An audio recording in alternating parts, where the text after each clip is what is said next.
बुधगाव येथील Padma Bhushan Vasantrao Dada Patil institute of technology बुधगावमध्ये आकृती 2024 हा कार्यक्रम उत्साहात पार पडला.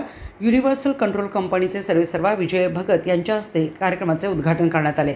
आकृती 2024 या स्पर्धेत एकूण 52 संघांनी सहभाग नोंदवला. विद्यार्थ्यांनी बनवलेल्या प्रतिकृतींना प्रमुख पाहुण्यांनी भेट देऊन सर्व प्रतिकृती समजून घेतल्या.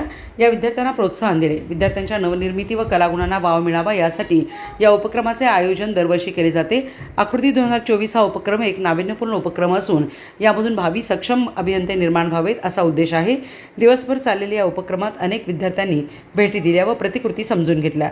या उपक्रमाला परिसरातील लोकांनी मोठा उत्स्फूर्त प्रतिसाद दिला. यावेळी महाविद्यालयाचे प्राचार्य डॉक्टर BS पाटील, प्रथम वर्ष विभागाच्या विभागप्रमुख डॉक्टर अनुष्का पाटील, रजिस्ट्रार संदीप उमराणी, आकृती 2024 या उपक्रमाच्या समन्वयक डॉक्टर संध्या जगदाळे, डॉक्टर SL पाटील, प्राध्यापक अनिश शेख व इतर सर्व प्राध्यापक उपस्थित होते. संस्थेचे चेअरमन व खासदार विशाल पाटील, विश्वस्त अमित पाटील, सचिव आदिनाथ मगदूम मन्नास, गव्हर्निंग काउन्सिलचे प्रमुख PL राजपूत सर यांचे या उपक्रमास मोलाचे मार्गदर्शन व सहकार्य लाभले.